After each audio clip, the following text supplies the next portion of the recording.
অনেকদিন পর পর দিতে হইতো ওরা কি একদম জমে গেছে। যারা ভিডিওটি দেখবেন অবশ্যই আপনাদের বাসা বাড়িতে ট্যাঙ্কি তাড়াতাড়ি পরিষ্কার করবেন। আমাদের আসলে বৃষ্টি জেলাতে দেরি করে হয়েছে, আমরা আরো এক মাস আগে ট্যাঙ্কিটা পরিষ্কার করার কথা ছিল। কি পরিমাণ ময়লা, আর বেশি বেশি করে শেয়ার করে দিলেন, আপনি দেখবেন এবং আপনি ফ্রেন্ড সার্কেল সবাইকে দেখাবেন। আর কাজ কোনোটাই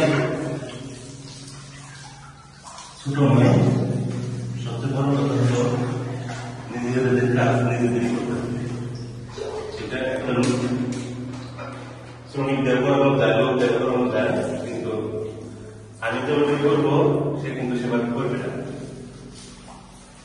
এই জন্যই বলছি বাসা বাড়ির কাজ যত নিজেরাই করতে পারবেন তত ভালো। তো 2-3 মাস পর পরে এরকম যদি টাইলসের পানি ট্যাঙ্কি থাকে আপনারা পরিষ্কার করে নেবেন। দেখছেন যে পরিমাণ ময়লা, মানে অনেক জমি গেছিল, পরিষ্কার করে তারপরে এটা তৃতীয় পরিষ্কার আবার আরেকটা মানে পাউডার দিয়ে ডলা দিতে হবে।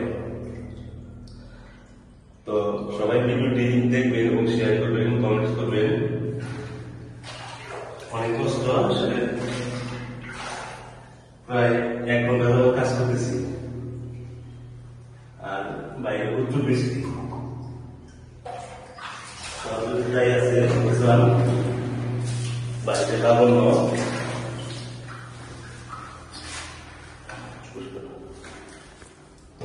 প্রায় শেষের দিকে।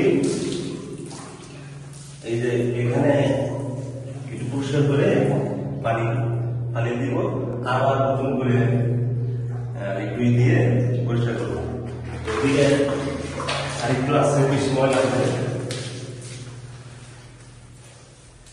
দেখছেন ওরা টাইলসের কালারই কি সাদা টাইলস, অবশ্যই মানে কালার ভিন্ন হয়ে গেছে, কিন্তু সাদা সাদাই টাইলস